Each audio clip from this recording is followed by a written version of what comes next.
I'd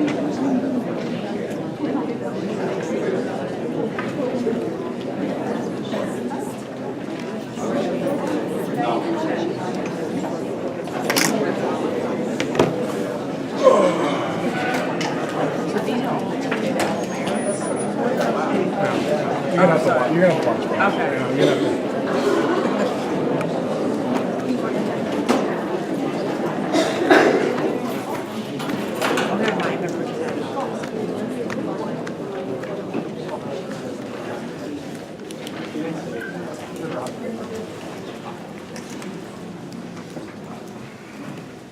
Good evening. Call the meeting to order. 7:17.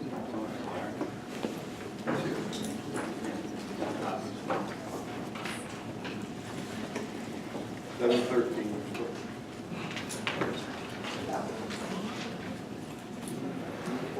Sure.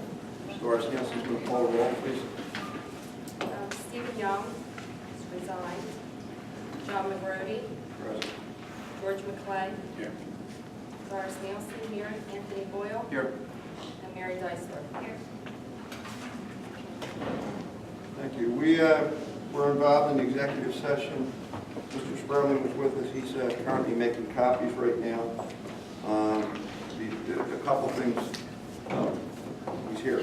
A couple things before we start. If anybody's ever been here before, the room looks a little different. The room looks a little different because for too long, the Philadelphia Academy Charter School has had a division that had one side against the other. We're going to eliminate the sides by pushing everybody together. We hope that's a starting point, and we hope we go forward from here.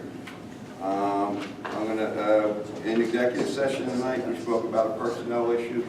We spoke about a couple legal issues, and we spoke about some potential legal issues for the entire charter school community with the funding mechanisms that may be changing at the state level.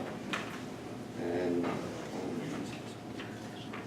We don't do it this time. I don't know if they're bringing the board that. I don't believe they do. Yes. Yes, right.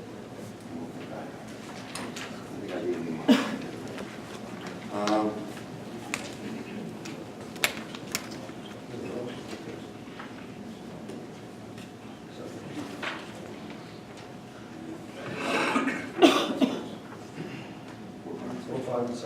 Sorry about that, folks. You okay? Yeah. You want to do your report, or you want me to go to the principal's suite? Okay, CEO's report. Pardon me. Everybody hear me okay? All right.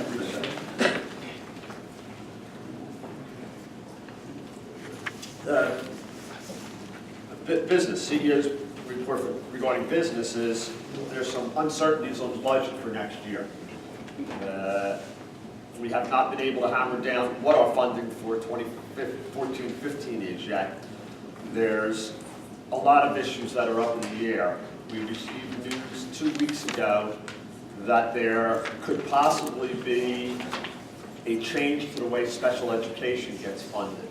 Until this year and for this year, we were funded for approximately $22,000 per child for a special education child. The state is considering looking at 3 tiers for that instead. If a student costs $25,000 or less, funding would be cut to $12,000 for that child. If the funding is $25,000 to $50,000, funding would be at approximately $32,000 a child. That's considered level 2 or tier 2, and tier 3 is if it costs more than $50,000 to educate a child, we would then get approximately $59,000 per child. So, for most charter schools who only educate tier 1 students, they take a severe blow. The initial numbers don't look great, but we really haven't had a detailed analysis on every child that we have and what we would be getting, nor do we know for certain yet if this funding will take place. There's a lot of lobbying going on. The effects of this could be devastating to other charter schools. It would be pretty bad for us, I think. We're not quite sure yet. That's one piece. The second piece is there's a PSERS reimbursement we no longer stand to gain, which is approximately $980,000 a year, and the school district is also looking at approximately 6 to 8% funding cut for another $1 million. Worst case scenario, we could lose close to $4 million. Worst case scenario. That's about 20% of our budget. That would be devastating to us, and we could survive for a year, maybe 2 years. Many other charter schools would probably go under with that kind of reduction. I don't know if it's happening yet. Mike Thompson from Santilli Thompson doesn't know yet. There's a lot of lobbying efforts being put forth. As soon as we have an indication of what we're going to have, we can really then start hammering down what the budget is going to be for 2014-15. And if it ends up that we are going to lose a lot of money, it could affect a lot of things, but we don't know yet. We also have been pricing out additional security in our buildings to the tune of up to $25,000 for better cameras and better DVRs. But again, until we know what the ramifications are of the budget, we're holding off on that. There are two things, though, that we are going to proceed with that we have to do. Oh, by the way, I don't know if you saw or not, the construction project in the lobby has been completed. That barrier door as well as the glass on the lobby has been done.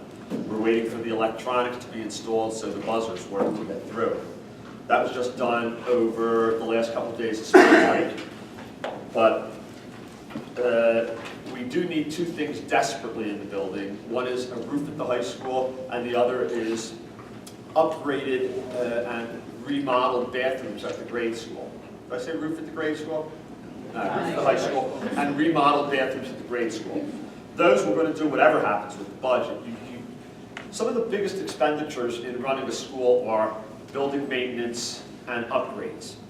And you really can't let that kind of stuff slide, because eventually it becomes deteriorated. If you see some of the buildings in the Philadelphia School District, they're almost beyond repair at times, and we can't let that keep hampering us.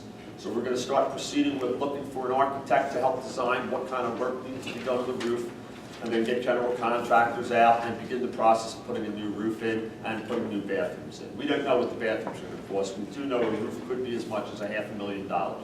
But we do have a building fund that can come from, and we also expect to end this current year with another surplus of maybe $400,000 to $500,000, which could cover the cost of the roof.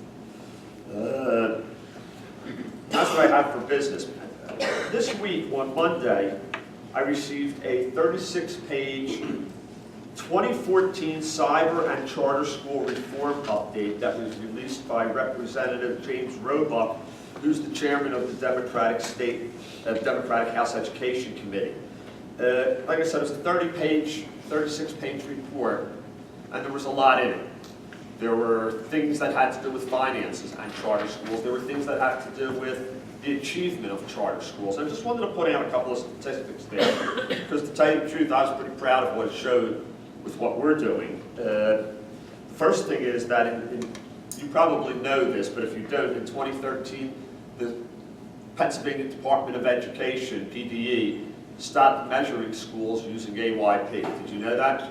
Anybody know what we did? For 2011, AYP was used. We made it. 2012, AYP was used. We made it. 2013, AYP was canceled.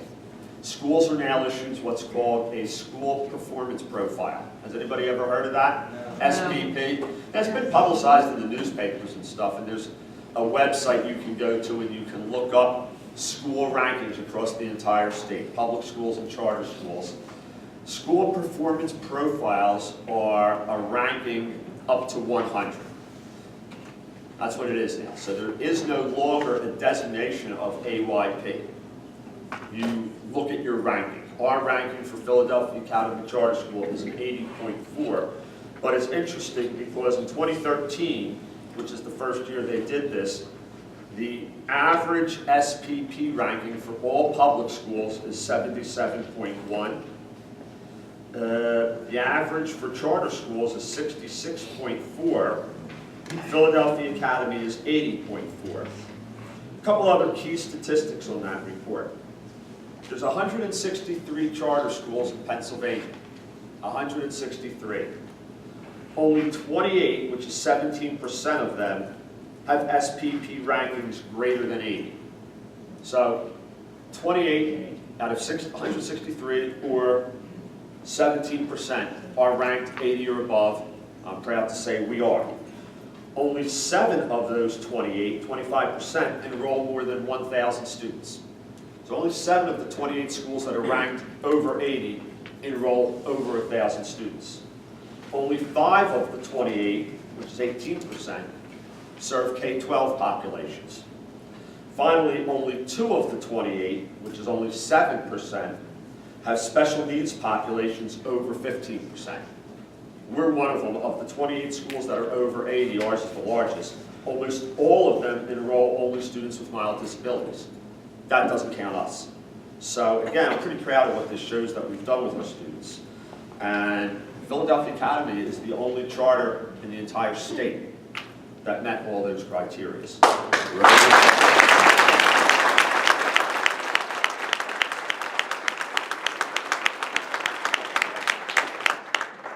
Great team here, and all I can say is it's the teachers and the people who do the daily work in the classrooms every day that make that, and the care they show for the children in this school. And if anyone wishes to receive a copy of this report from Congressman Roebuck, or Representative Roebuck rather, if you can somehow get me a message, we can email you the file that is the report. It's 36 pages. I believe I sent it to the board and I sent it to the administration. If it's something you think you'd like us to send out, we can send it out on a parent link for those of you that get emails by parent link. If you think that's something that you'd like to see. I found it to be pretty interesting reading. And for me, it affirms what we do here. It really affirms what we do here. So thanks for that, and that's what I have. Thank you, Mr. Sparrow. We'll move on to the principal's report. Before I do so, a lot of people are looking up front. Our counsel, Pat Hennessy, who is usually here, is not here tonight. Matt Sebrick Mark Sebrick from her firm is here, so that's who Mark is, so everybody. I see people looking at you. He's from Pat Hennessy's law firm. Mrs. Simmons? Good evening, everyone. The high school report, third quarter report cards were mailed to our parents this week. Our annual art gallery night will be held on Friday, May 16th at 6 p.m. This event really showcases the creations of our students in the disciplines of art, music, photography, culinary arts, carpentry, and technology. We hope that, especially with such a large crowd, that it can be an opportunity for you to know about our art gallery night and to come out and join us in this wonderful event. On April 7th, students from the AP US History and the AP Government and Politics classes embarked on a trip to the nation's capital. Students toured the Washington Monument, the Supreme Court building, and the National Gallery of Art, and it was a very successful trip. We ask all of our school community to mark your calendars for Friday, May 2nd and Saturday, May 3rd at 7 p.m., where we will be performing on our high school stage, Fame Junior. May will be an important testing month at the high school. All AP testing will take place. It will take place on May 7th, 8th, 13th, and 14th. Keystone testing will also take place in the window of May 12th to the 22nd. Information is posted on our school's website under the high school tab regarding parental information as well as testing policies for the Keystone examinations. The National Honor Society selection process is beginning for the 2014-15 school year. Eligible students who have a grade point average of 3.5 or better may apply for admission based on specific criteria of academic performance, leadership, and character. The average daily attendance for students for last month, the month of March, was 94.8%. And finally, I'd like to spotlight 2 of our graduating members of the class of 2014. Eric Beck was accepted to the University of Pennsylvania with close to a full tuition scholarship. And Elizabeth Miller, who was accepted to Drexel University as a Liberty Scholar with a full tuition scholarship. Congratulations.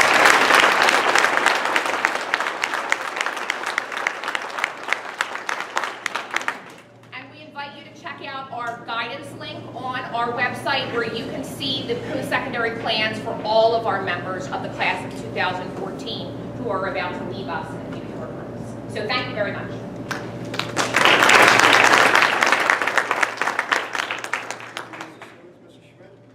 Good evening, everyone. News from the grade school. March student attendance was 96.97%, and attendance from September through yesterday was 96.39%. Autism Awareness Day was held at the grade school on Tuesday, April 15th. Students, staff, and parents from the grade school and high school came together during a brief ceremony hosted by Melanie Gallagher of the Home and School. Students played games, had treats, and were joined by both the student council and the Guts girls. An African dance and drum troupe visited K through 5 on April 16th. The highly engaging performance had everyone up and moving, including the teachers and the principal. The Magic with a Message Character Education Assembly will be held for students in grades 6 through 8 tomorrow. Summer programs at the grade school are in the development stage. This is our 4th year for Camp Ramp, and we look forward to hosting about 100 students this summer. So if you've gotten a letter, the students really have a good time. We also have a sports camp, so please turn those in so we can get the program off the ground. We held our family orientation meetings for our new kindergarten and 6th grade families. Both were well attended, and all are thrilled to be part of the PAX family.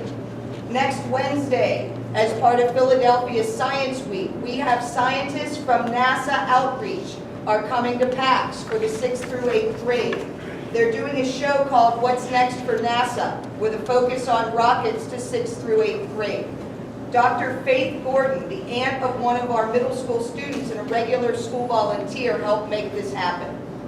So far this year, we've received $97,874.43 in reimbursements from the state for our participation in the National School Lunch Program. The annual lip sync contest was held last night at the JCC. The PAC staff had an entertaining rendition of What Does the Fox Say?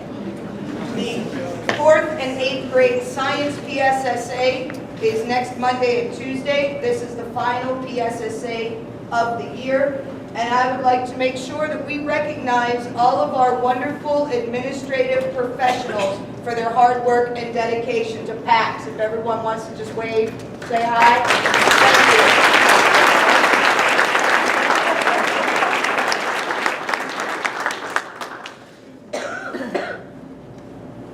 That's it. Home and school report? Julian Cartledge for high school.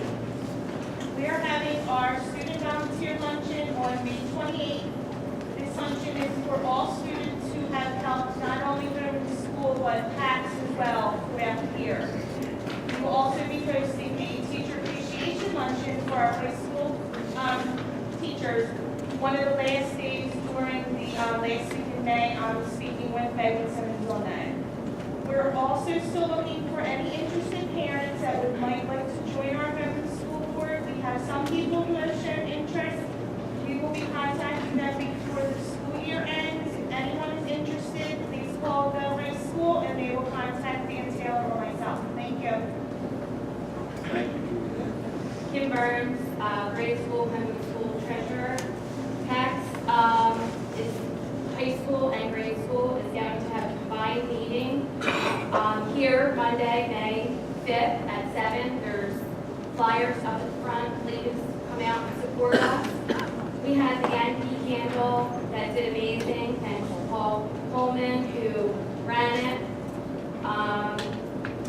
On the kindergarten and 6th grader evenings, we had used uniforms that were on sale. They were sold. People were looking for donations, and we sold them, and we're putting it in to benefit our students. That was a great success. Book fair finished today. That was another great success. And appreciation week, thank you to Joanne Dean, Joyce Cordell, and Mary Jocelyn for always helping home and school.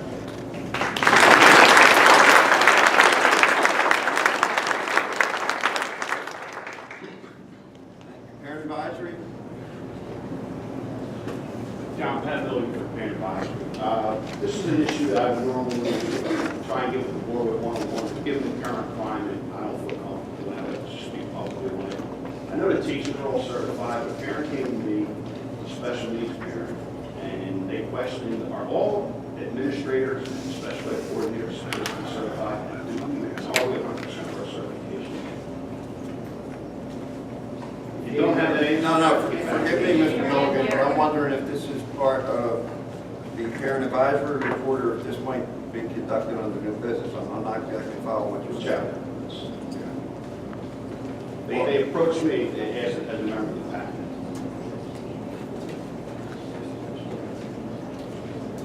Is that maybe I'm misunderstanding, is that a question that's being asked by the parent advisory?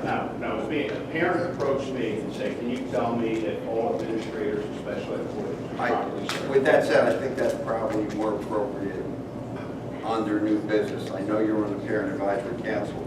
If there's somebody here at the time, or if you're going to give a report, if the parent advisory council is going to give a report, I think that's a proper time for this. Now, I think what you're asking is probably more appropriate under new business. I don't know.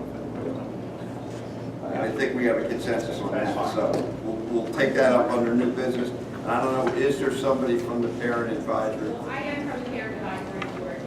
Do you have a report? I don't have a report, usually Elizabeth does the report, but we didn't, to be honest, we didn't talk about a whole lot, we didn't get anything, nobody contacted us about anything. Larry talked a little bit about some funding issues, but there was not a lot together. Okay, well, we're going to put you down as that was your report. Okay. All right? Thank you. Transportation. Thank you. I'm going to entertain a resolution to adopt the agenda. Oh, I'm sorry, Mike. I forget Mike. Financial report, Mike. I'm sorry. Thank you. No. Yeah. So go ahead, Mark. I only have a couple of things before March. Well, let me, if you don't mind, Mike, before you start. There's a lot of turmoil in the entire charter school community right now about funding. There's been several meetings with Mike's firm, with our administrators here, and there's been a lot of meetings and there's a lot of things going on throughout the entire charter school community with the state legislature looking at, correct me if I'm wrong, Mike, the funding mechanisms for both the pension system and for the special ed system. And if it happens, it's going to be draconian. It's going to be major cuts for the entire charter school community. So through Mike and his firm and the administration here on the board, we've been monitoring it, and we have attended several meetings with other people. And I hope I didn't steal your thunder, but go ahead.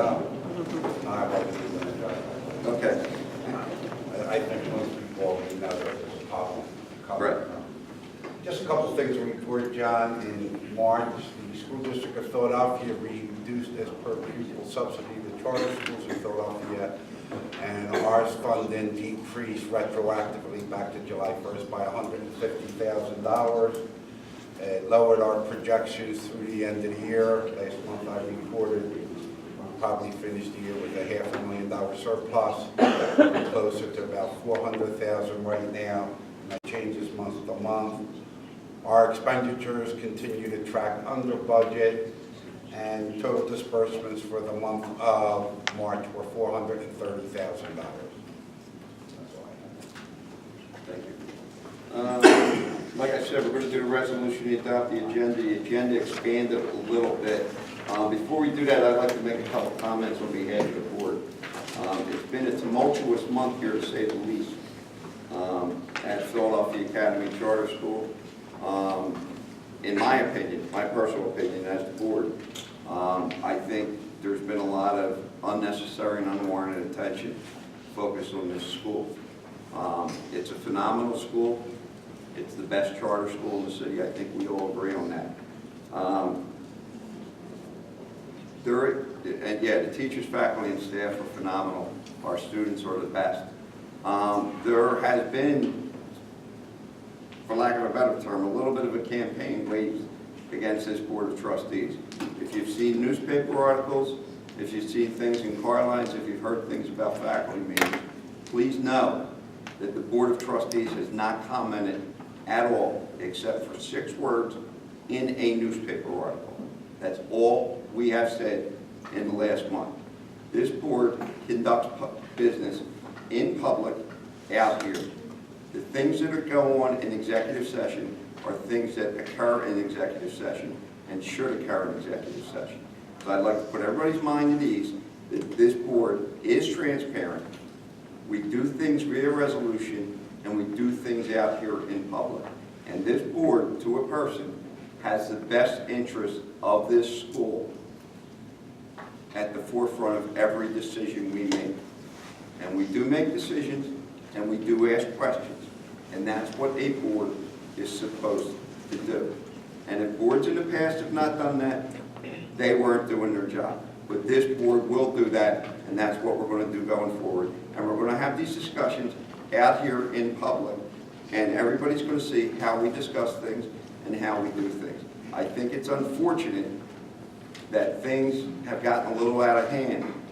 PACS needs to handle whatever disputes they have in-house, and I don't think it's helpful for them to be out in the entire community. I don't think it's helpful when we're in the charter renewal process for our business to be out in the community. I would hope that going forward, everybody conducts business here in front of the Board of Trustees. If you have business to conduct, bring it forth to the Board of Trustees. This Board of Trustees has strived to be the most transparent board ever. To that end, we've opened up P.O. boxes and we've made ourselves successful. So I just wanted to put that out there on behalf of the board. And we have been intentionally silent for the last month because we wanted to stay above the fray. And I'm sure people will respond to that, and they can do that under new business, and I'm going to move forward with the agenda at this point.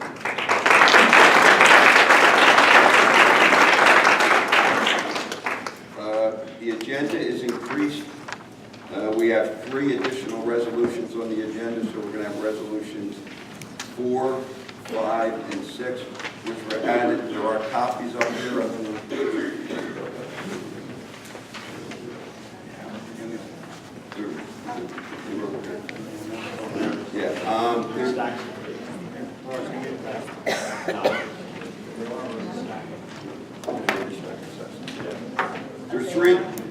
There's three additional resolutions. One is appointing, and we're handing them out now. One is appointing another individual to serve on the Board of Trustees. The resolution number 05 is asking for the community's input, as we've done in the past, for recommendations for an additional Board of Trustees matter, and another is a change in an officer status on the Board of Trustees. And with that said, that's being distributed. We'll discuss these all in detail, and I'd ask for a motion to adopt the agenda. Motion by Mr. Boyle. Second by Doris. Call roll.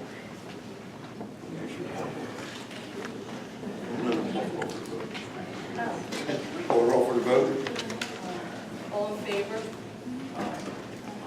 Any opposed? Guys have it.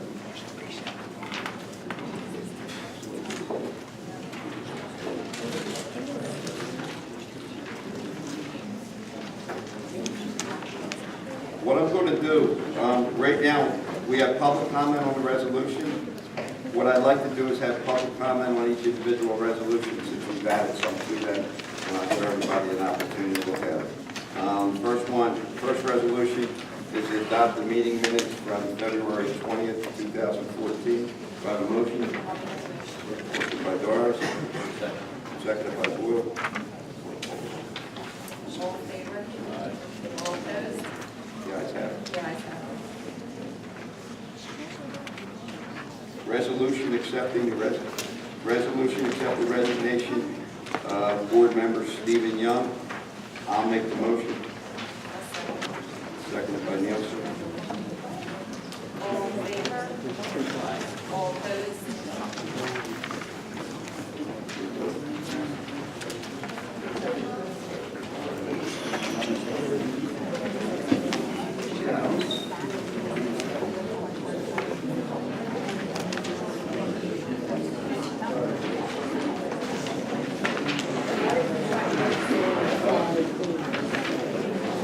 think we should have this discussion publicly. Mr.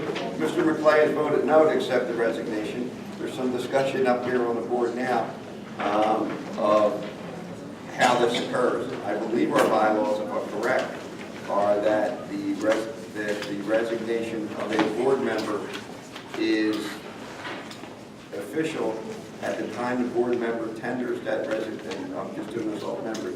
At the time that this board member tenders that resignation in writing on a date to be specified, and I believe that Mr. Young did that, and I think our resolution here is simply to acknowledge that that occurred. So I don't know if this resolution can, I don't know if we can get help in the state. It shouldn't be worded to accept it, but just to acknowledge.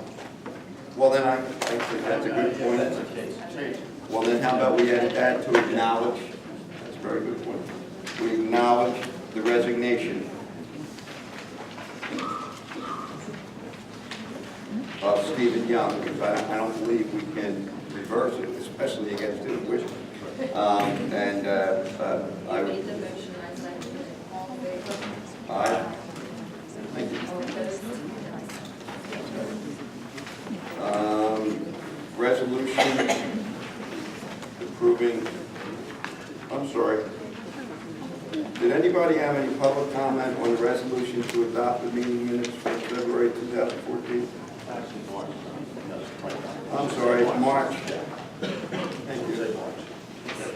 Did anybody have any public comment, because I said I would have it on each one. Did anybody have any public comment on the board acknowledging the resignation of board member Stephen Young? Well, I like John Well, Santabor. what I'd ask, if anybody has, we have a microphone here tonight, I'd like people to come to the I'd microphone be happy to. and address us. Thank you.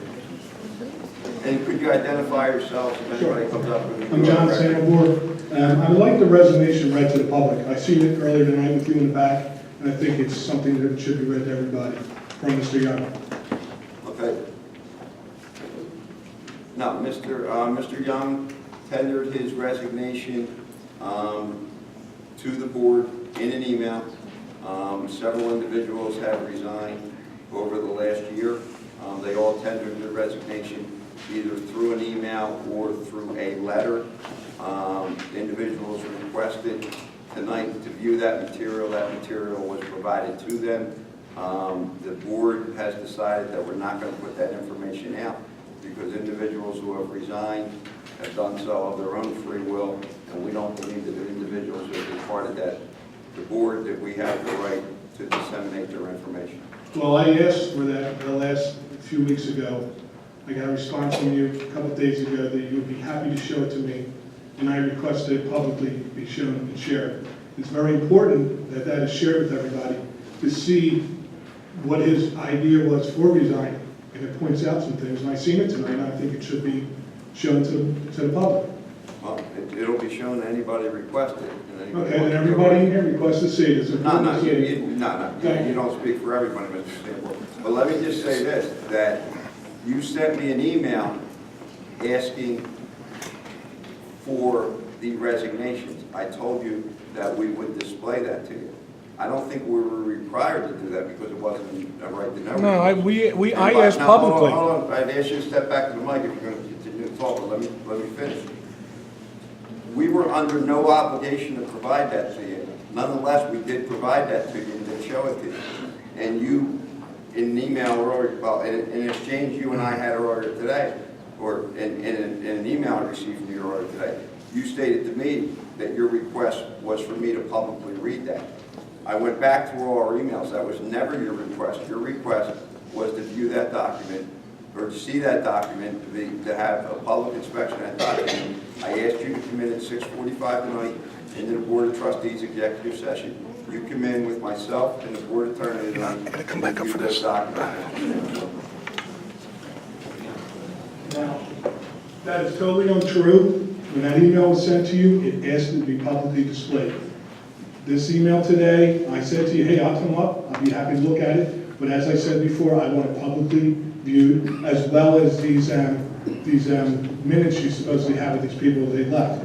So we can go back and forth tonight, but what I'm saying to you is, I can't think of the term right now, that you had mentioned at the last meeting.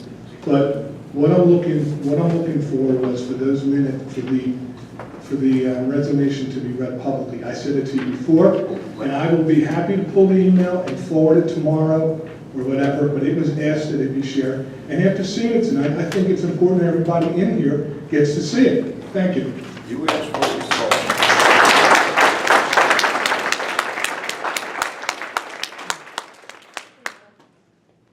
Any other comment under Mr. Young's resignation?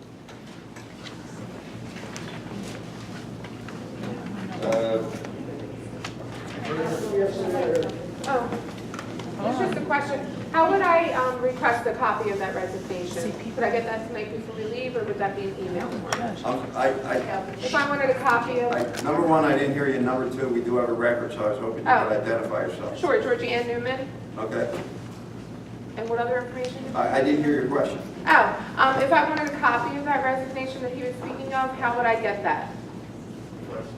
Actually, the proper channel to do that would be a right-to-know request. Those forms are available on our website, and they're also available on the website of the Office of Open Records. Okay, thank you.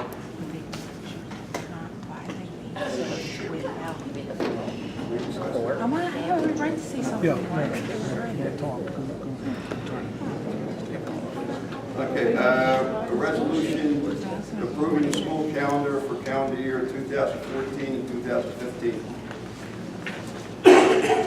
Is there any discussion on the board on this item?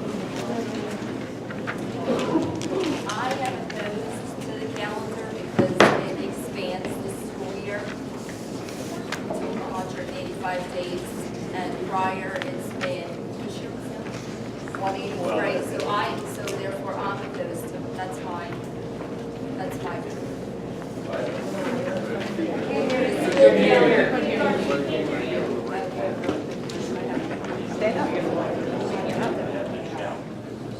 With the resolution to the school calendar is expanding the school year because this year we had snow days. I do believe, in my opinion, we had a very exceptional winter. I don't think that's going to be the norm, but it very well could be. But I'm just opposed to expanding the school year, extending it later. I don't think that we need to build in those additional days.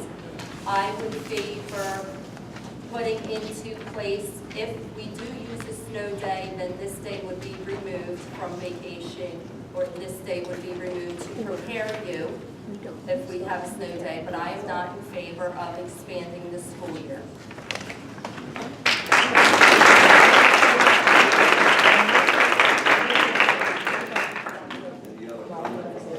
Two things in reference to the school calendar for next year. One, as a high school representative, I would like to see and request that we have a parent-teacher conference after the first report card, which we do not have now. We only have after the second report. And we ran into a snow problem, and we didn't have it till March. Way too far into the year for our students and teachers to get together with the parents. I'd like to see one after the first report card conference. Second, I would respectfully request that we look at the 15 half-a-days that we have right now for our students and try to figure out some better way of reducing 15 half-a-days. Going back to when we were in high school, half-a-days are almost having like days off.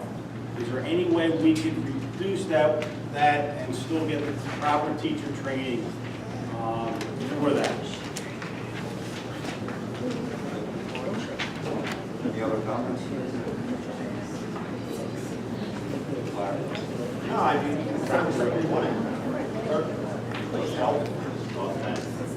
Try to come to some other decision. Does anybody have? Is there any public comment? I do. My name is Adrienne Wilkowicz. I'm a grade school parent. I don't see a problem with the half-a-days. Test day is Friday. The kids take tests. Quite frankly, I think it's a nice break for them.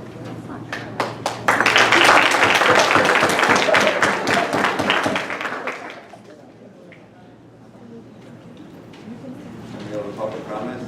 Well, I do. I'm Barbara Benincasa. I'm noticing the early dismissals. 6 of them are for high school for exam time. So, like, to cut back, you take 6 out, then you have how many left?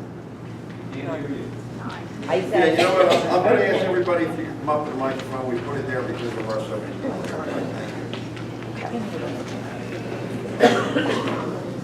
I can't reach it. I said, I'm looking at the half days. 6 of them are for the high school for exams, midterms, and finals. So cutting back, where you can have those students staying in school all day on their exams. So it's not all students. Have 15, have 16. I just wanted to point that out, if somebody looked at it. I'm in favor of half days, so I'm sorry. What's your opinion? So I just wanted to point that out. It's not 15 half days for the whole school. 6 of those are for the exams, midterms and finals. I'm getting close.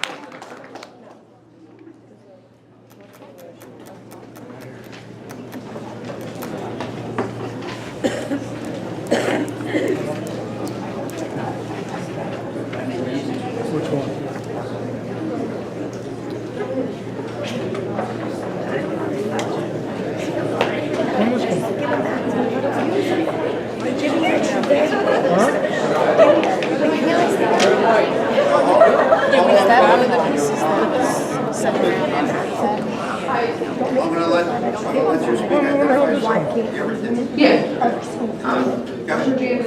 I'm not too advanced, but I went to look for that right to know form on your website on my smartphone, and it's not there. Could you help me? Yeah, It's not there. That's not on ours. But we can get it. we have them here. I don't think we do, but it is. I can give you. If you give me your email, I'll email you one tonight. Okay, good. Yeah, it's on the start, it's on the State Department of Education website, it's on the Office of Open Records Okay, website. thank you. And Mr. Sperling has a copy Now, of the calendar. on the calendar, folks, it was a bad year.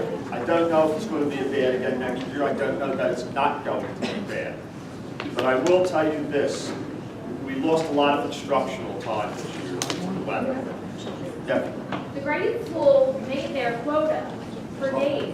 No, well, Yeah, they hold made on, their no, hold on, ma'am. Or- If somebody's got a comment, I'd like them to allow Mr. Sperling to finish, then come up to the microphone. Because we do have a lot of people, and we do have a record with people.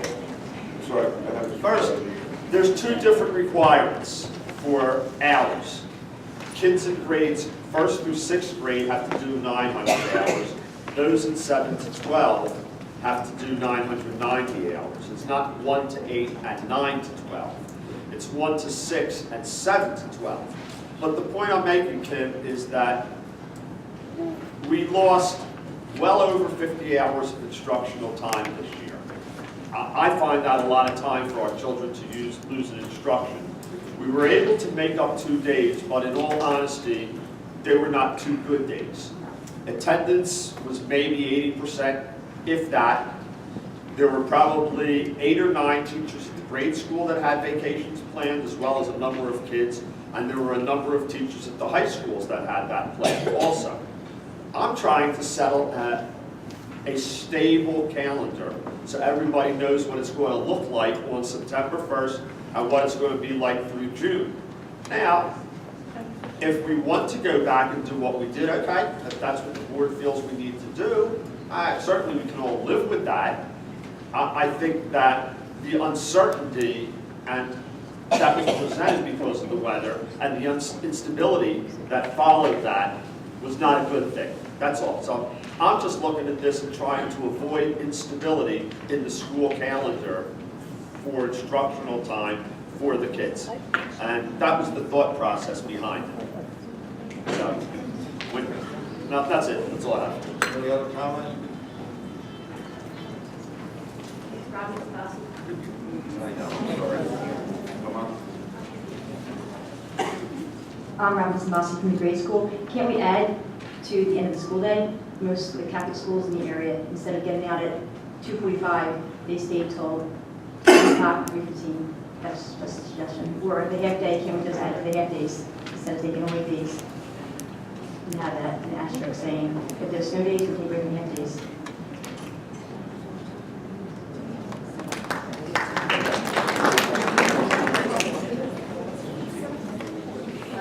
I have a comment on that again.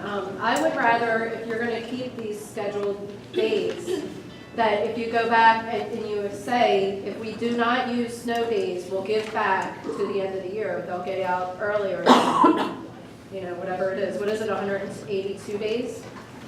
Well, we need 180. 82. We need 180. 80. But how many snow days did you add into this? Well, we have 5 built in. If this calendar ran, we would have 5 days built in. This year, we used 7 plus a half day early dismissal and 2 late arrivals. Right. So, and it wasn't so much the days. Again, I say to you that we just lost a lot of instruction. And I think that when we make up days, the meaningfulness of the instruction is just not what it was. But certainly that's a valid I suggestion. understand that, and I appreciate that you don't want your teachers and people taking vacations because you want them at school. I myself am a preschool teacher and had to make up days, and it's never in 5 years ever happened. But could you add back those days if there are no snow days used? Could you give back? And instead of getting into Just 17, cut it out from 17th, you're saying stop them like that Friday before that or something. just put an asterisk if we don't use X amount of snow days. I appreciate that, Adrian. Yeah, we can redo it. But what about when you have a child that's graduating and you've booked the hall in January and you've booked the date and made your arrangements and your family's bought airline tickets to come in? We saw a lot of that scenario when Mr. Sperling wanted to expand the graduation for the high school this year, and parents were very upset. They had all these arrangements made. So if we were to do that, we wouldn't know till the same time as we were faced with that situation again this year, and we would have the parents in the same position. I think, if I might comment on that. Yes. Graduation dates have been established prior to that last day of the second grade. The graduation dates would be, the Thursday before that would be grade 8, and the Friday would be grade 12. So if the last day was a Wednesday, the 17th, I believe it's the 12th or the 11th for the grade school on Thursday, and the 12th or the 13th for the high school on Friday. So I don't know that that would be impacted, whether we stayed open or not. I think we would be okay with that.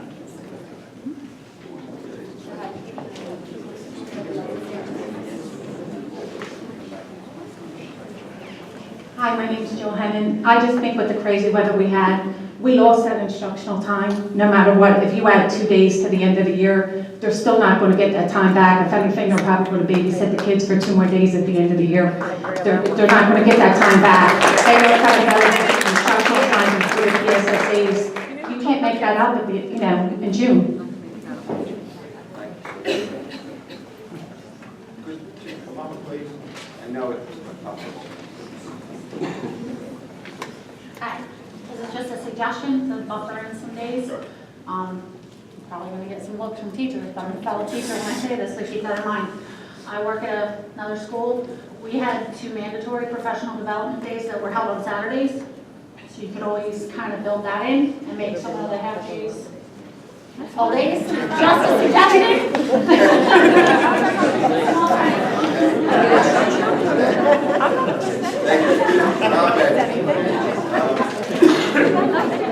I'd like to comment on that. I think the teachers do a phenomenal job, and they don't get paid to stay for the plays and the lip sync, and I really appreciate that, and I don't think that they should come in on Saturdays. They give more than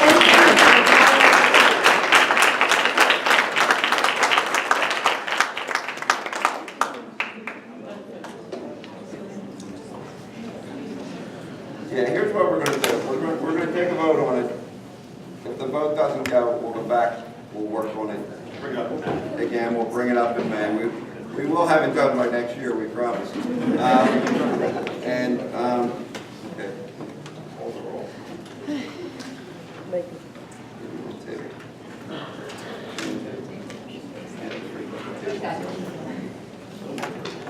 Okay.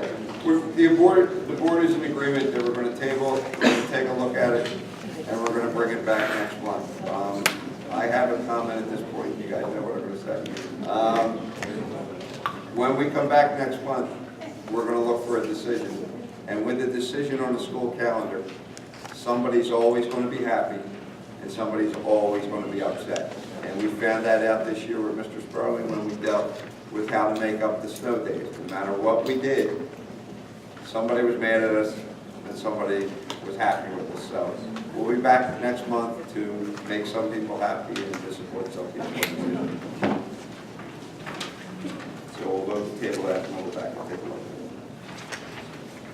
Hey, John, can I mention something? Yeah. Back up front.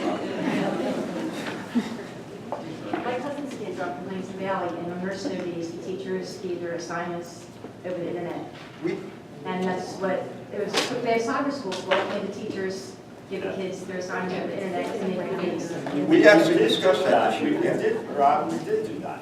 Yeah. We don't think the state will accept that as valid instructional time. We did it because we felt that the kids should be doing that, but not every kid has access, and it was a bit more difficult for the younger kids than for the high school kids. So we did do that, but again, we researched it, and the state does not accept that as valid instructional time. But it's a decent idea. Can you, do you mind expanding on how we did that, because it was kind of peculiar? Well, it was pretty quick when it happened, because We lost sent the material data. home, right? Yeah, In all the anticipation teachers of that. prepared, all the teachers prepared, I think, for grade 7 and above, work at home days. So the kids were getting their work from Edmodo and from MMS, and able to complete their assignments at home and turn them in when they got back. So that's how that was done. Thank you. Okay, so we'll talk about this next month, same time as well.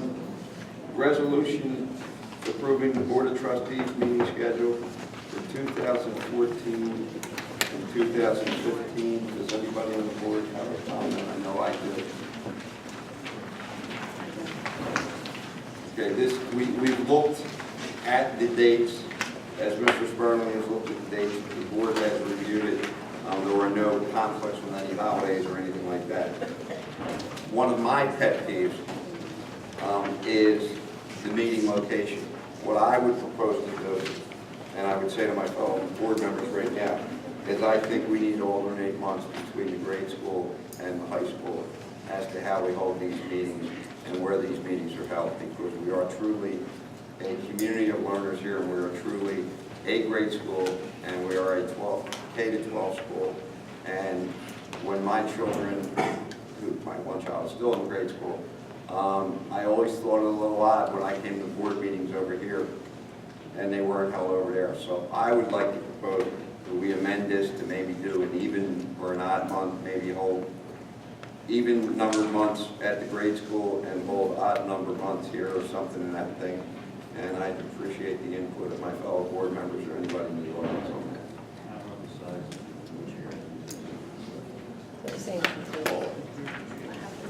Mr. Boyle was asking about the size of the chairs and the tables, and speaking for myself, I won't have a problem, but I don't know if the regular size cafeteria chairs.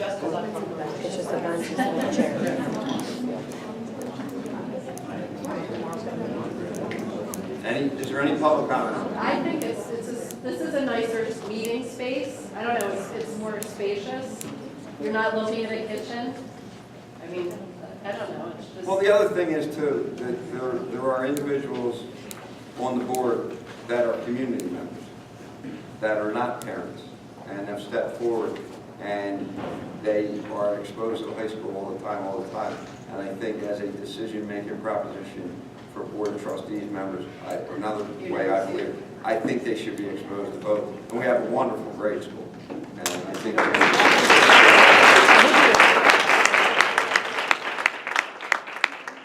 a wonderful high school. Do we want to amend that? To do that? You okay? How do you want to do it? Okay.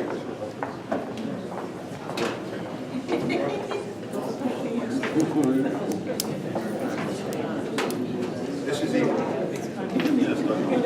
Well, no, this will be for next year. This will be calendar year next year. Okay, so we're having an even numbered month here. So let's do even numbered months at the high school, odd numbered months at the grade school going forward. So July would be at the grade school. And then it will I think remain. your class is going to modify now. Let's modify the verbiage. Okay, thank you. All in favor? Our principals, would you guys be able to send that out on the emails to parents? Well, we have to publish this publicly Yeah. going forward. That's why we need to approve it. It gets posted on our website, and it will go out in our wonderful email system and our newsletter. Not at the grade school, it's at the high school. I'll entertain a motion. Make the motion. John, one problem, John. Grade school, the benches, there are 3 kids to a bench. I sat with those kids on those benches. It's tough to sit there. It's tough to sit there. I'm just saying, the benches are nice, they have plenty of leg room. But I sat with those kids, believe me, it's tough to sit there. These are hurt my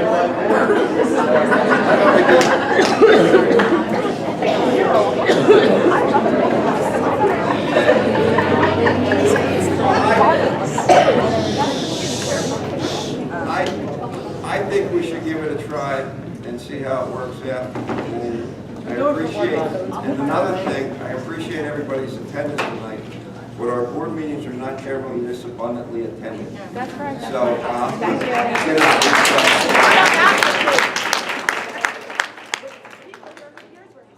with that said,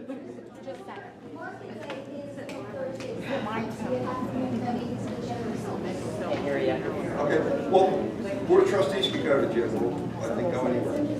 Yeah, okay, We also have Boy Scouts on Wednesdays. we'll work Thursday.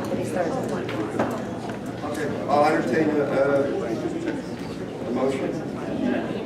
As amended, yes. I made the motion. Seconded by Tony Boyle seconded. All in favor? Aye. Opposed?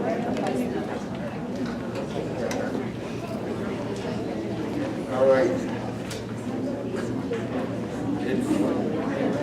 In front of you was handing out, there's an additional resolution. There's 3 additional resolutions. The first one is the Board of Trustees has an opening on the Board of Trustees. This motion is that the Board of Trustees appoint Robert Sullivan as a member of the Board of Trustees. Robert Sullivan is an individual. We had an opening on the board in October. In November, we solicited the community's input and asked for community input to the board for possible people to serve on the board. Through that process, we received 2 resumes.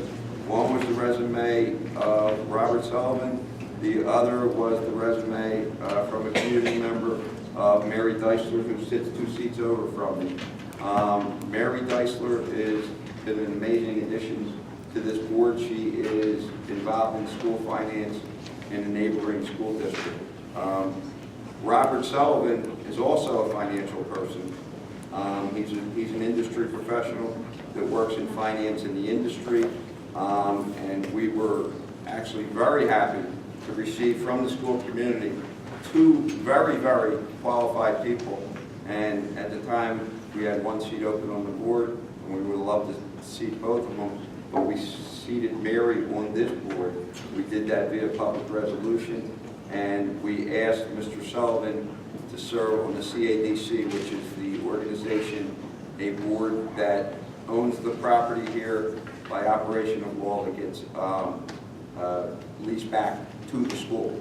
So Mr. Sullivan has been serving on the CADC for us since January, and the board thinks it's appropriate at this time, or if anybody has any comment, whether it's appropriate at this time to bring Mr. Sullivan on board as a member of the Board of Trustees. Anybody have any comment on the board? No comments or any public comment on that? Okay. I'll entertain a motion to appoint Robert Sullivan as a member of the Board of Trustees. Motion by Boyle. Thank you, Mayor. Seconded. All in favor? Opposed? The ayes have it. There's another resolution here, resolution ending in 05. As we did with previous board openings, the Board of Trustees has an opening on the Board of Trustees, that the board asks for the participation from the school community in seeking out a board member candidate for consideration of appointment by the Board of Trustees. The board desires, for this position, we're looking for an individual with educational experience. Our school community has come through in the past and given us some fabulous names. We've gotten 2 board members from that, and we again are soliciting the help of the school community to recommend and suggest to the Board of Trustees individuals that could serve on this board. And anybody up here any public comment? Is there any comment from the folks out there? And what we would like to do is, I'm sorry, Elizabeth. What we would like to do is have you recommend people to us. We would contact the individuals. They would provide a resume to the board. They would then be interviewed by the board. And I'm sorry, Mrs. Just back in 2008, I believe there was something put into place that an employee of the school district of Philadelphia is not eligible to serve on their board. I just wanted to make sure that our school community knew that before they sent you names. There are certain things that are prohibited, like Mrs. Schmidt said. Individuals who are employed by the SRC and this board, this board right now, although it's not a regulation, we prefer not to have an elected individual on the board. But other than that, we're open to anybody. We'll consider anybody. And when names are put forth to us, we will make sure that they meet the qualifications to serve as a board member. How do we get names to you? I'm sorry? How do we get names to you? I guess you could email me. I'll give out my email. I think one other thing I want to mention. We actually have a board post office box. I guess you could drop off the names at the school. We could figure out a whole bunch of different ways. Drop it off at the grade school or the high school to Mr. Sperling or Mrs. Stevens or Ms. And it will get to us. And that's the way we received it last time. I think last time, I think in Mary's case, we got an email, and I think in Mr. Sullivan's case, we got a note left at the school. Yeah, we have a post office box, and it's 14496, and that's under the zip code of 19115. 115. I'm sorry. So it's Post Office Box 14496, and it's area code zip code 19115. Okay, I'll entertain a motion. Motion by McClay, second by Boyle. All those in favor? Aye.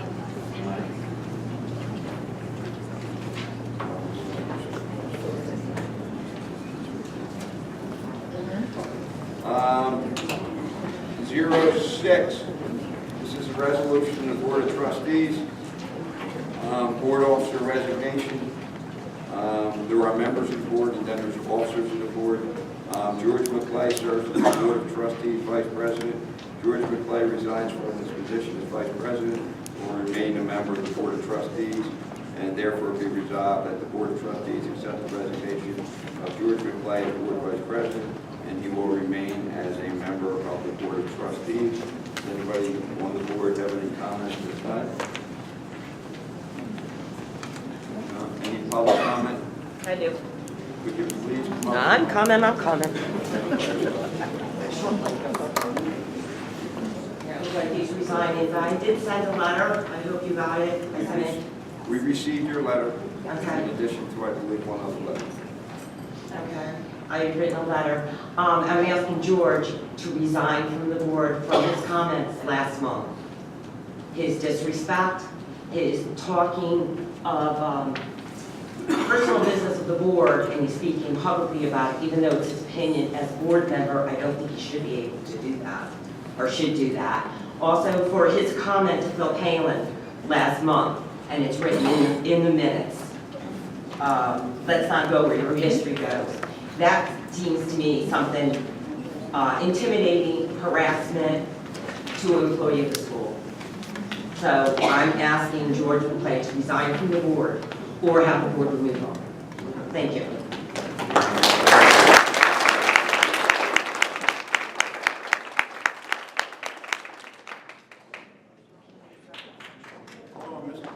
Sorry, this comment, please present shortly.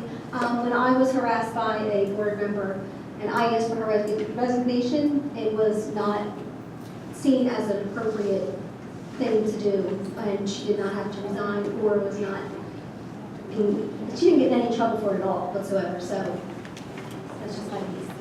Could you identify yourself? I'm sorry, I forgot. My name is Heather Barbarian. Thank you, Mr.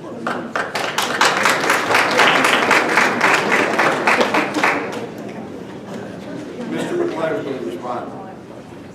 I'm stepping down as the vice president due to the allegations that were made last month at what was considered by a parent at a Boy Scout meeting.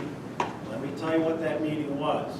That was a Friday night, an adults-only get-together of us putting a Pinewood Derby track together. There was one scout there. You can't hear me? I'm addressing the allegation that confidential information was given out of what was said to be a Boy Scout meeting. I am the Scoutmaster.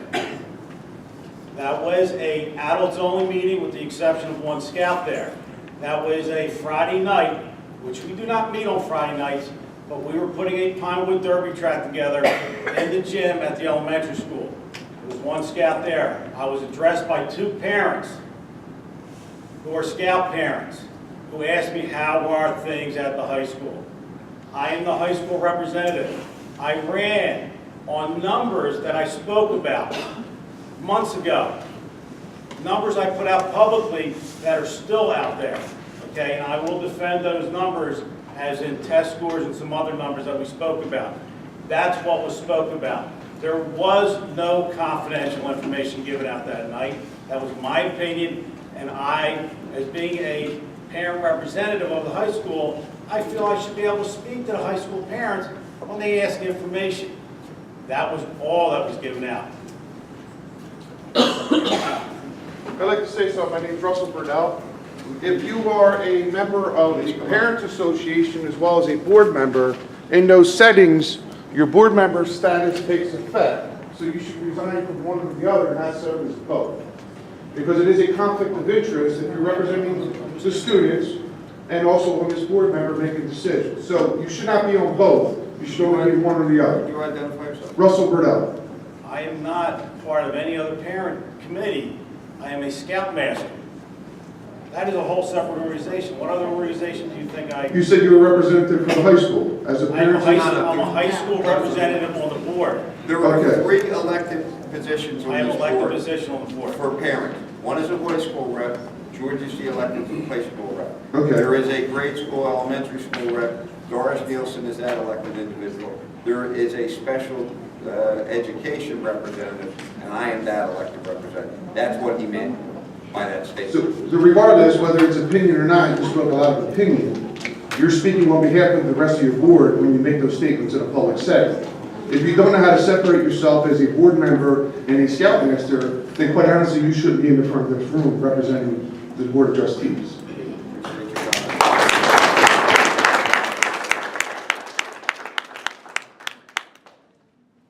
Any other comment?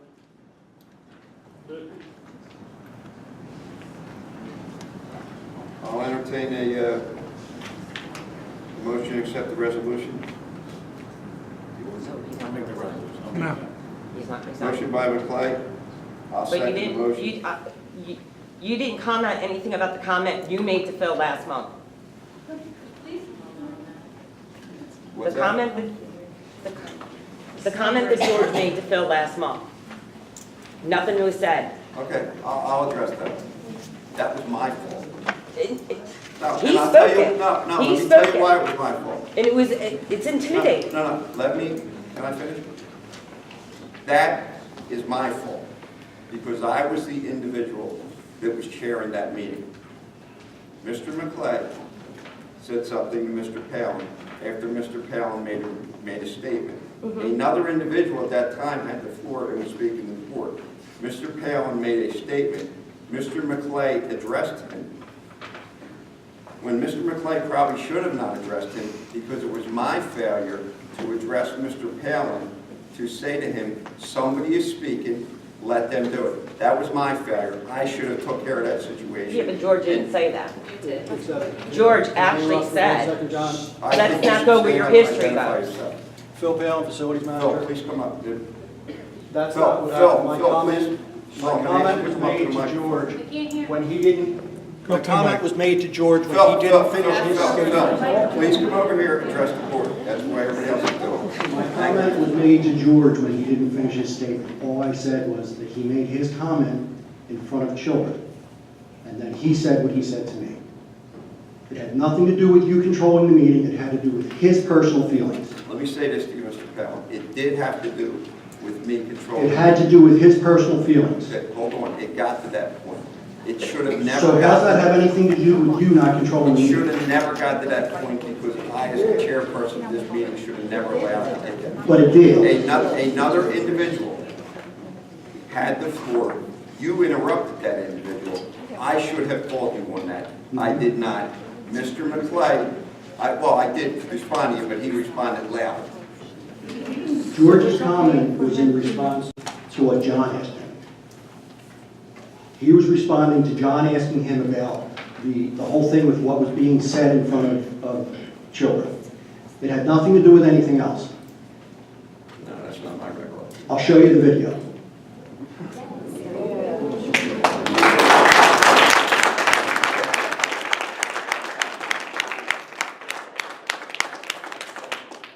Okay, there's a motion on the floor. Is there a, I'd also like to finish that with, I want his complete resignation from the board, not partial resignation. okay, I appreciate your comments. Excuse me. My name is Kelly Milligan. My recollection of events is Miss McClay was speaking, and Mr. Palin very loudly threw his hands up in the air and said, "What is she talking about now?" And that's what prompted Mr. McClay's response. And I would like to see the video, because I feel that is what happened. But it was not in response to Mr. Sanford, but it was at the time that Ms. McClay was My actually speaking. recollection is that Mrs. McClay was speaking, that I said something to Mr. Palin. I did not say it clearly enough. I did not control Mr. Palin, and then Mr. McClay then stood up.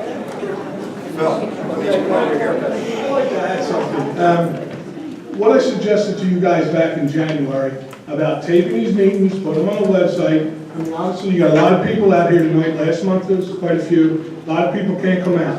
Rather than everybody guessing what everybody's saying, start showing it every month for everybody to see who can't make it here. Thank you. Thank you.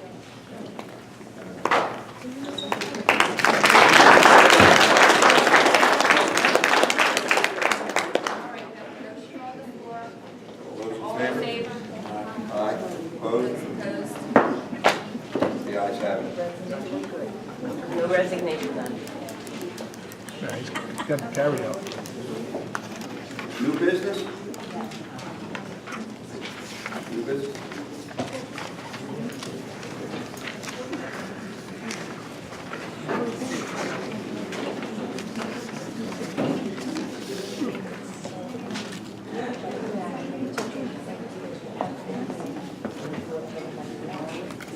For the record, John Patton, I apologize for I thought the issue that was brought to me by a parent was a parent advisory council issue. The parent came to me and approached me, not about the student or the teachers being properly certified, about the administrators and the special ed coordinators being having the proper certifications. Are all our administrators and special ed coordinators properly certified? I don't know the answer off the top of my head. Yes. All the administrators are, and our special ed supervisor at the high school has completed all the coursework and all the written work and has applied to get a copy of the paper for that certification. I had to write a letter to Grady College, probably about a month and a half ago, that in fact states what her duties are here. So that's where we are with that. Every other person is certified. Is that a yes or no? Well, I think it's answered pretty clear. I don't know if you, Mr. Milligan, actually asked a yes or no question. I think he answered your question. Okay. At last month's meeting, more recently in Philadelphia Inquirer, people have questioned the action of the current members of the Board of Trustees. The issues of the 5 resignations of board members and the restructuring of the board are 2 of the issues. In 2008, the SRC demanded that PACS follow 28 conditions. Are those 28 conditions still in effect?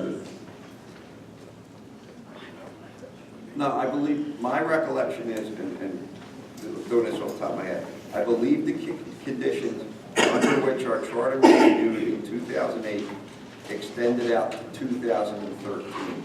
And in all frankness, I'm not sure, since we don't have a charter currently, and we're still negotiating with the SRC as a charter renewal, I'm not really sure whether those conditions are in effect or we're still operating under an interim charter. I'm really not sure, but I know the end date for that was 2013, and I can't honestly answer to you whether those conditions are in effect. Okay. In order to stay open and maintain the charter, to my knowledge, I thought that they were still in effect. One of the conditions that the Board of Trustees contains no more than 7 members with no less than 3 parent representatives. In 2012, the former board made the decision to expand the board to 9 members without SRC approval. I know that numerous parents at this meeting voiced their concerns about violating the SRC conditions. To date, no proof of any SRC permission has been given to the public. Another condition for the SRC was that the school not have any affiliation with Ryan Gardner, Kevin O'Shea, and Rose DeLocke. In 2008, as a member of the Board of Trustees, along with board members Jack Denot and Nancy McLaughlin, we interviewed Joe Waters for a position on the board. Just for the sake of clarity, can you identify yourself as to the member of the board, just so everybody understands what you're saying? Pardon me, John? Could you identify your position at that time, just so everybody in the room? You were a board member, in fact, board president at that time. Yes, and so everyone knows how that happened. No, I just want to put that out there. Yes, I was. I walked into For the the sake of meeting, clarity. and Jack Denot and Nancy McLaughlin said, Pat, we want you to be president of the board. That's how. I'm sorry, go ahead. Okay. We interviewed Joe, okay? I personally like Joe and think he's a good guy. However, when we asked him if he had any affiliation with Gardner, O'Shea, and DeLocke, Joe stated that he was godfather to one of the DeLocke children. To put him on the board at that time would have been a violation. The former board had this information, and they put him on the board anyway, and made him board president. The current Board of Trustees made John McGrody president on October 17, 2013. It is resolution number 13 of the meeting notes of that date. I was here. It was discussed publicly. Everyone in the room at the time had the opportunity to comment. No one did, no one questioned it, and it was voted on by the board. Joe Waters resigned for reasons made public by the Philadelphia Inquirer prior to October 17th. I don't want to butcher this gentleman's name, Mr. Guinan. Okay, he resigned on October 14th. Janet Summers resigned at the same time as Joe Waters. These resignations all occurred prior to Mr. McGrody becoming board president. For people to imply that the current board is trying to manipulate or bully or get people to believe the board is simply not true. People have questioned the board about publicly not commenting about the CEO's contract. For the board to publicly discuss specifics about personnel decisions in public would be inappropriate and could open school litigation. 3 current parent representatives have been involved with the school for a long time. While I served on the board, they came to numerous meetings as concerned parents prior to being voted on the board. They always asked tough questions. Other board members and people in the administration felt that they were troublemakers. I have felt that they and others like them that asked these type of questions kept us on our toes and made us a better board. When I was a board member, I always had a special appreciation for the appointed members of the board. Parent reps have children in the school. The appointed members are serving out of the kindness of their hearts. Mr. Boyle, I don't know you, but my father was a retired police officer that worked with you years ago and you spoke highly of, so I thank you for serving. Mrs. Dyster, I know you're pretty new to this, but thank you for serving as well. I want to state publicly that the current board is conducting themselves with integrity. You all have my support, confidence, and trust. If I could turn your attention to a meeting that the CEO held on April 9th with the faculty and staff of the high school, on April 10th with the faculty and staff of the grade school. I received numerous phone calls from people at both schools.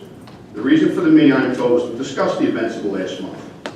At this meeting, the CEO referenced part of the blame for these events was my dissatisfaction with the way an issue concerning my daughter was handled. He never mentioned me by name. I was referenced as the parent rep board president that resigned in 2012. Well, who doesn't know that that was me? Who doesn't know that that was me? I would like to know what business he has discussing this issue with people that were not directly involved. Why were my daughter's parental rights violated? I requested the board look into this matter.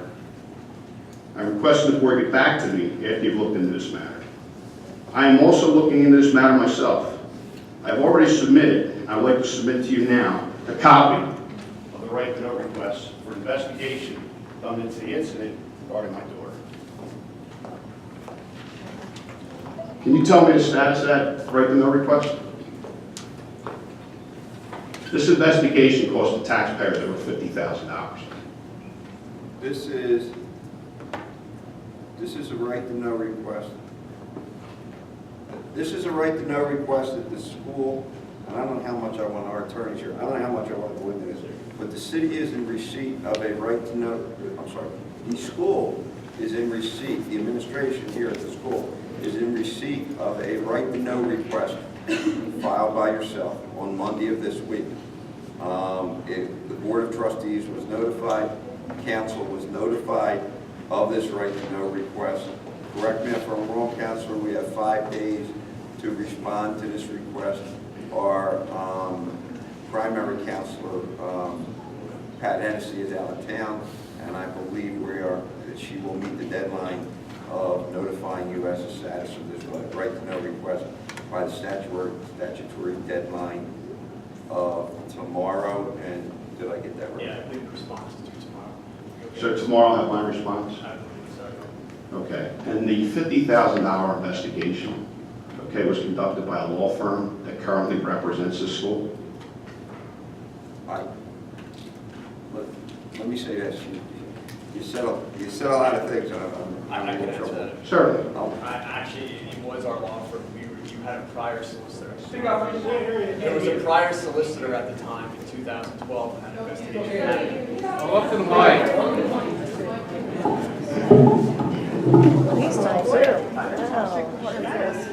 There was a prior law firm who represented the school as the solicitor, Kevin McKenna. Pat Hennessy was at his firm. About 6 months ago, she left his firm to join our firm. So that's why your solicitor now is our firm. But at the time, we were independent counsel that was brought in 2012. Because Kevin McKenna's firm, That investigation was over $50,000. Pat, I have no number. both of us. I'm sorry, I don't want you to have a dialogue. I didn't mean both of you, but Again, I appreciate these roles, though. Thank you very much for allowing me to address this board. let me just say this. We spoke about this with our board council earlier in the week. I did as board president. We spoke to Mark here tonight in executive session. I can tell you that I knew nothing about this investigation. I was not briefed on it when I came on the board, and I did a poll of my fellow board members here tonight, and nobody on this board has any idea what the investigation was about, and I don't know. There may come a time as we discuss with council when we're going to need to be briefed on that, but we don't know. I know what the right to know request said. I don't know what that investigation was. It predates the tenure of everybody on this board. Okay, John, you looking to the April 9th and 10th meetings? Yeah, I'm a little unclear of what you were asking me on that. I was going to ask you to clarify. Do you mind coming back up just so everybody can hear you? I kind of got lost with the right to know request in April 9th or 10th and where that fits in. What specifically are you asking? I would like to know why the situation with my daughter in 2012 was even referenced in that meeting in regards to the events of this past month. It's got nothing to do with a kid. And what's it?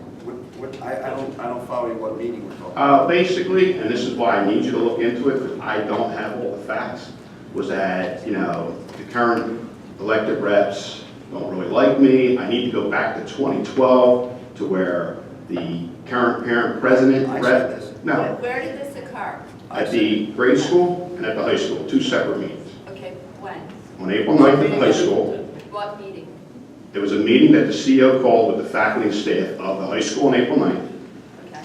Meeting that the CEO called with the faculty and staff at the grade school on April 10th.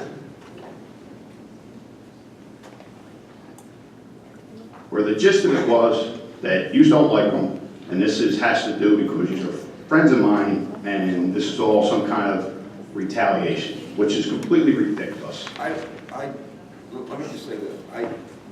We made a statement at the beginning of this board. I don't think this board needs to be defended. I think we can defend ourselves. You don't. And what are you asking us to look into, I guess, is what I'm asking. I want to know, John, why my daughter's situation was brought into a meeting, okay, with faculty and staff that were not directly involved with that situation.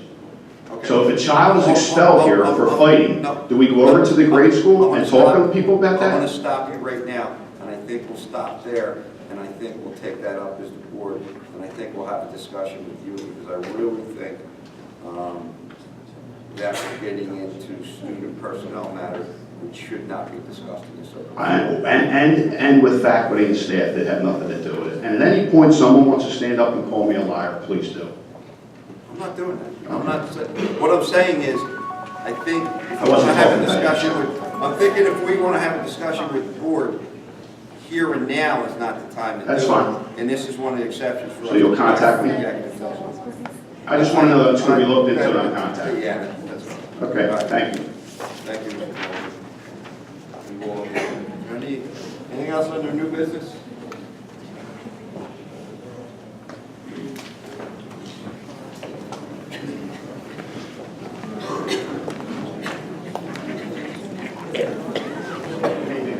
David Brown, history teacher, basketball coach. Some of the teachers have expressed some concern about a lack of input to the board, and just wanted to hope the board would take our contributions into consideration. Similar to the Parent Advisory Committee, we were hoping that maybe the board would consider allowing a non-voting teacher and staff advisory committee to be formed.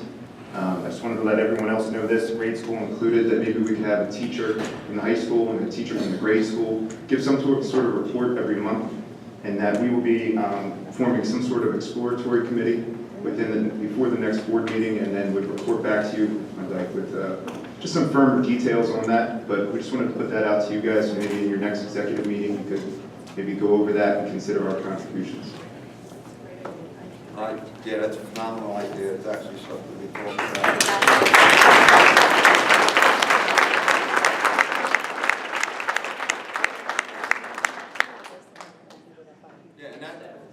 And that's one of the reasons that we got the post office box, because we were approached by some staff that said that they wanted to communicate with the board, but they didn't feel that they had a mechanism to do it, and with parents too. And let me say this about our faculty and staff here at the high school and at the grade school, that in my mind, they are second best, and they are second best only to our students.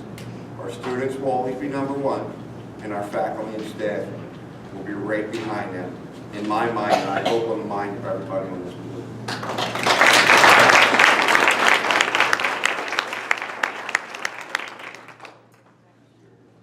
Anything else under new business?